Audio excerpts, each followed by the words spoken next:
Bom, pessoal, ficou faltando no artigo anterior, no áudio anterior, falar sobre uma coisa que a nossa querida Fernanda Landeiro, e aí para o pessoal que não escuta os áudios, ela fez um podcast, a gente comentou esse podcast, em que ela é uma ardorosa defensora da TCC. TCC está se chamando em Psicologia com Evidências. E há uma crítica muito forte, inclusive no exterior não está se usando mais a psicanálise. As pessoas, ela vai falar isso, não falando de todo o exterior, estou falando, ela vai à Inglaterra, vai em Oxford e o professor lá estranha quando ela pergunta cadê a psicanálise, Gestalt, ele falou, isso aí é história, a gente hoje trabalha com TCC. Porque ali existe procedimentos e recorrências e a possibilidade de você criar padrões para multiplicação.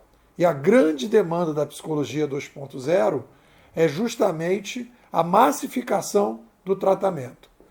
Cheguei a falar, inclusive, da possibilidade da inteligência artificial curadora e nós vamos ter aí uma explosão de singularidades. Né? Imagina você poder falar de vários tipos de síndrome do pânico, né? E você ter várias especializações dependendo do perfil. Síndrome do pânico para homens, para mulheres, síndrome do pânico para adolescentes, para pessoas de meia idade, pessoas de idade avançada, e aí você vai trabalhar, e isso é a possibilidade que a gente tem, mas para isso a gente tem que ter procedimento. Eu acho que a psicanálise, ela cumpriu um papel importante de poder meio que ser era o que tinha, era o apoio que tinha.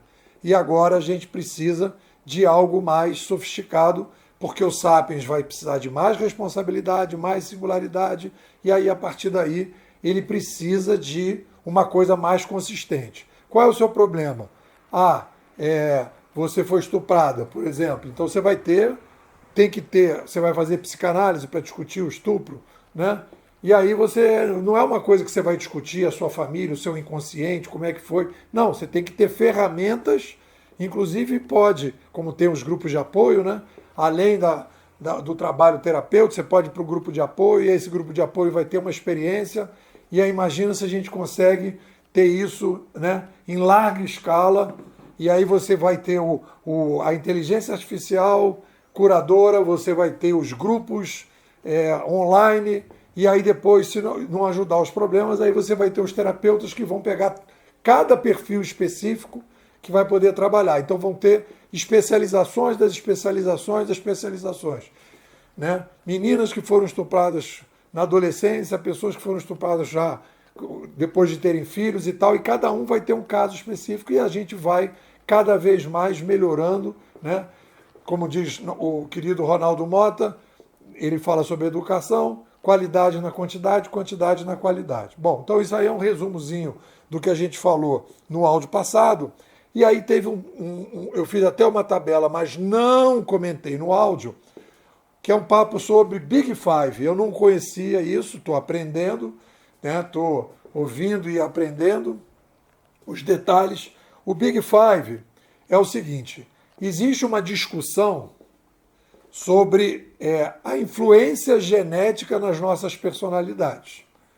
Quando as pessoas dizem, você pode tudo, pode fazer uma série de coisas, etc, tal, papá, mas eu acho que tem uma limitação. Gostei de uma frase que eu vi aqui, que é a seguinte, da nossa querida Jude Stern, que ela diz, a genética carrega a arma e o ambiente puxa o gatilho. Ou seja, nós temos características genéticas que têm que ser levadas em conta. E aí o Big Five olha só, nós temos as pessoas que acreditam que a genética define os nossos temperamentos e tem pessoas que acreditam que a genética não define nada os nossos temperamentos. Então, eu estou na linha que eu acho que a gente tem características genéticas que a gente tem tendências em relação a isso, fortes tendências em relação a definir um pouco a nossa vida, né?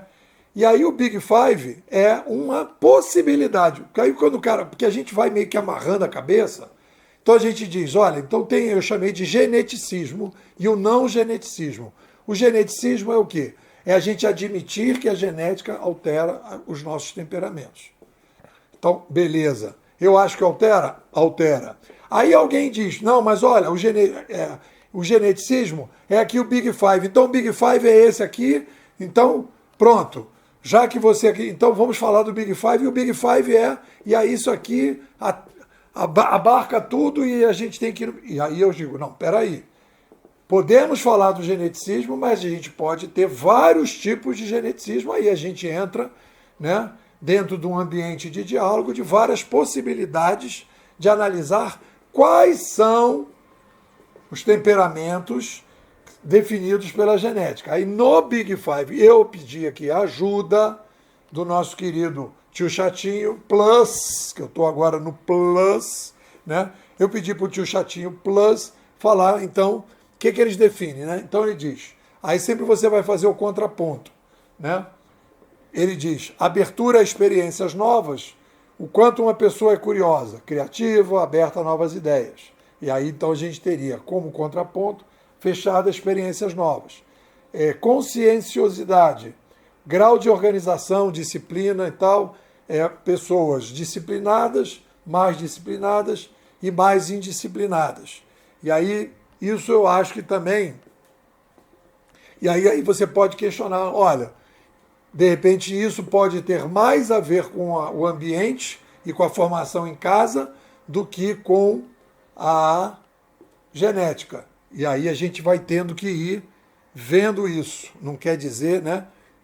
E aí isso tudo está em aberto. Extroversão, introversão, amabilidade, uma pessoa mais amável, mais carinhosa, etc. Uma pessoa mais fria, um pouco mais seca. E depois ela fala de neuroticismo, refere-se ao grau de instabilidade emocional da pessoa. Então, esse é o Big Five. Aí você pergunta, Nepô, gostou, comprou, já é isso aí, é bimodal? Não, eu não comprei, né? Senti necessidade de dar uma arrumada nisso. E aí eu coloquei da seguinte maneira. Isso aí nas minhas observações, aproveitando o que eles estão falando. Então eu botei uma pessoa mais proativa, empreendedora e criativa versus uma pessoa mais reativa, menos empreendedora e menos criativa. Então eu acho que aí a gente tem uma tensão que vem aí da possibilidade genética. Depois, mais disciplinada, menos disciplinada. Eu acho que na questão da disciplina, eu talvez diria que para mim isso é menos genético e mais ambiental. Posso ser que eu esteja enganado, né? Mais extrovertida, menos extrovertida, aí eu diria que sim, é mais genético, né? Porque a pessoa já nasce brincando e tal, papá, e aí a gente pode ter um pouco isso. Mais empática, menos empática, e aí eu acho que tem as duas coisas, né? Mais otimista, mais pessimista, mais disruptiva, mais incremental. Talvez a gente esteja colocando, e aí eu acho que com a centralização, né, a gente tem uma tendência a você ter um fortalecimento da personalidade B. As pessoas ficam mais reativas, menos empreendedoras, menos criativa, menos disciplinada, menos extrovertida, menos empática, mais pessimista, mais incremental. E aí, quando a gente muda um ambiente civilizacional ou um ambiente específico de uma empresa, de uma família, de uma escola, aí você tem a tendência, você pode puxar para o outro lado, né? E aí, vamos supor, aí digamos que a gente tenha, e aí faz o teste bacana, né? A gente tenha 100 crianças naquela mesma escola, e aí você tem ali, dentro daquelas 100 crianças, você tem 3 filhos de uma família. De repente você vai ter diferenças na escola, que vão ter, sei lá, 20 crianças que são mais extrovertidas, mais isso, né? Apesar de estar na mesma escola, e você vai ter filhos que vão estar em grupos diferentes, apesar de estar na mesma família. Aí sim, como é que o pessoal faz com gêmeos, né? Aí você caracteriza claramente que aquilo ali é um fator mais genético do que ambiental. E isso é importante. E por que é importante, ainda mais agora, na civilização 2.0? Porque a gente vai ter que inventar, e esse é um dos grandes desafios, tanto da psicologia 2.0 quanto da educação 2.0, a gente vai ter que inventar ferramentas, metodologias para aumentar a possibilidade, né, da gente ir mais para a personalidade A, que ela é mais proativa, do que na personalidade B, que é o pessimismo, a reatividade, menos empatia, porque você precisa criar mais empatia, senão você não consegue competir e viver num mundo mais descentralizado, né? Beleza, então isso aí faltou falar, e aí nós então entramos aqui na conversa, na bimodalização do livro que eu comecei a ler esse fim de semana, que chama As 10 Bobagens mais comuns que as pessoas inteligentes cometem e técnicas eficazes para evitá-las. É dos nossos queridos Arthur Freeman e Rose DeWolf.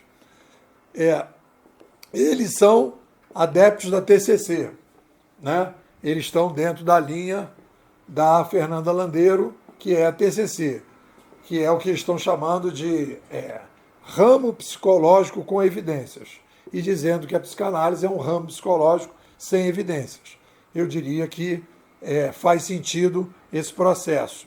Repito também, a TCC é zona de atração, e eu acho que psicanálise hoje é zona de abandono. A tendência é você ter, no futuro, porque a gente, para poder alimentar inteligência artificial curadora, você precisa de procedimentos. Então, para cada transtorno, você poder praticar determinado tipo de coisa ajuda muito. Então, e aí você pode ter casos específicos muito particulares que determinadas coisas ainda não vão ter procedimentos, aí você vai ficar em aberto e vai se falar. Aí eu botei aqui um tópico que eu chamo de paranoia de gaveta e abro aspas para os autores. Eles dizem: raciocínio é o processo mental pelo qual uma pessoa organiza informações, faz conexões e chega a conclusões ou decisões com base em evidências lógica ou deduções. Raciocínio é o processo mental pelo qual uma pessoa organiza informações, faz conexões e chega a conclusões ou decisões com base em evidências lógicas ou deduções, fecha aspas, né? E aí o que eu acho que a gente tem, e eles vão reforçar a ideia que a gente tem falado aqui muito na escola, da formatação básica obrigatória, né? A gente passa por uma formatação básica obrigatória. O Sapiens, para virar Sapiens, né? Ele é formatado. E aí eu botei a frase minha aqui que eu digo, pra gente, quando a gente vai amadurecendo, a gente não vai num processo de pensamento, a gente vai num processo de repensamento. A gente vai num processo de reformatação. Amadurecer é se reformatar. E quanto mais a gente consegue separar a mente primária da mente secundária, que a gente consegue abrir esse espaço, mais a gente tem capacidade de se reformatar. Quando a gente consegue perceber que a nossa identidade não é fixa, ela é uma identidade progressiva, que a gente está o tempo todo revendo, e aí eu sempre digo, não diga eu sou assim, diga eu estou assim, estou revendo este meu jeito, estou repensando este meu jeito. E aqui, mais à frente, eu falo da mudança que a gente está passando, da softwareização da vida, da softwareização da nossa mente. Porque antigamente, aí eu volto, tem um tema aqui, que é o erro, o erro era um problema. Hoje o erro tem que ser visto como o pai da revisão. Os softwares entram para o mercado e todo mundo sabe que tem bug. E a gente tem que olhar para a nossa vida e dizer, nós temos bugs. O que a gente precisa é revisar os nossos bugs. E dentro disso eu criei aqui, nessa linha de sugestão deles, eu criei o que eu chamo de paranoia de gaveta. Eu digo, cara, isso para mim, vamos supor, acontece alguma coisa na minha vida, né? Sei lá, fulano não me convidou para o casamento dele. Aí, de repente, pronto, aí a paranoia de gaveta, né? Aí começa, e ele não gosta de mim, e por quê? Será que foi não sei o que, não sei o que lá, não sei o que, não sei o que lá, não sei o que, não sei o que lá. Você começa a viajar na maionese e aquilo vai. E aí eu falei isso aqui, no áudio passado também, você vai gastando energia. Você deixou um equipamento, você deixou a luz ligada e aquilo ali vai gastando energia. Você tem que desligar, o que você tem que fazer? Manda uma mensagem para o cara, cara, querido, olha só, eu não recebi o convite, né? Será que aconteceu alguma coisa? Aí você vai perguntar logo. Se o cara dizer, meu irmão, eu não vou te convidar porque você no dia assim, assim, assim, pronto. Pelo menos você está sabendo o motivo, não fica viajando na maionese e para com a paranoia de gaveta. Ou ele vai dizer, cara, eu mandei o convite, você não recebeu não?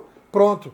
Quer dizer, em 10 minutos, você acaba com, desliga uma lâmpada que pode passar semanas até o dia do casamento, sem ficar se lamentando. Aí um belo dia o cara vai, pô, tu não me apareceu no meu casamento? Não, mas você não recebeu o convite? Pronto. Aí você passou 2 meses, né? Botou cabelo em ovo e a coisa não foi para frente. Então, o uso da mente secundária, o grande papel da mente secundária é você evitar o gasto desnecessário de energia mental. Tem algumas frases que reforçam essa visão da bimodais, da mente primária com a mente secundária, e aí eu falei, é mais fácil, essa visão da mente secundária e a mente primária, é mais simples do que você falar ego, superego e id, entendeu? Porque a pessoa, como a gente vai popularizar a psicologia, quer dizer, eu chamo de inovação pessoal, a gente está indo na caminhada da massificação da inovação pessoal. Tem que ser um negócio simples. Não pode falar, então eu tenho uma mente racional e uma mente emocional. Não, eu tenho meu lado racional e emocional. Não, não existe a separação.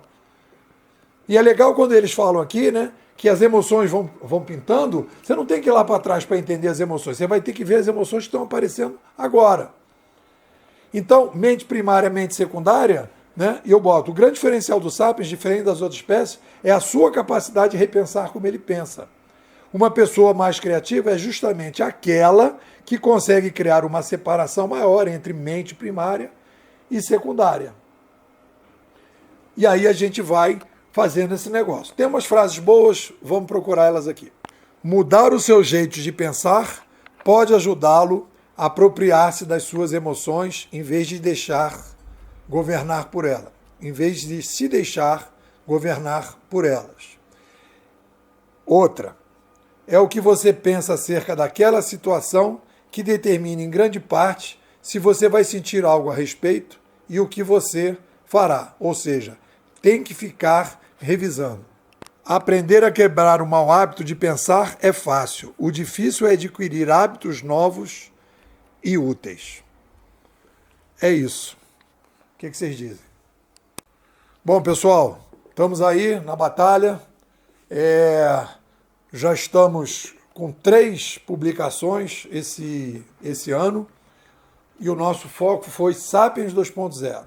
Agora estamos começando aí novos desafios e aí eu digo para vocês que é o seguinte, o grande barato é novos desafios. Eu estava ouvindo um podcast que ele fala, joga a bolinha para frente, vai buscar a bolinha, depois joga ela um pouquinho mais para frente, não pode jogar muito longe, mas tem que sempre jogar a bolinha um pouquinho mais para frente. E eu acho que essa metáfora da bolinha um pouco mais para frente, eu gostei. Então a gente está jogando a bolinha mais para frente. Então, na ciência da inovação, a bolinha, nos últimos, acho que o último ano e meio, 2 anos, foi a inovação pessoal. Agora a gente está dando um trato aí de psicologia 2.0, educação 2.0, entrando na conversa sobre mente centenária, né? E abrindo espaço, aí faz a revisão da inovação civilizacional, a revisão da inovação organizacional, e aí a gente vai aprimorando, melhorando e vai construindo aí um trabalho. Isso é possível nesse novo cenário do digital com o apoio dos bimodais endógenos.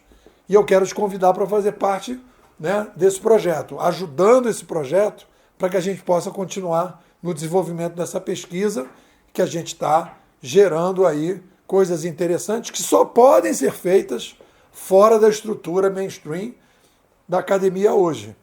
Porque a academia ela foi construída para resolver determinados problemas na civilização 2.0 e a gente precisa hoje de um outro ambiente para resolver os problemas da civilização 2.0.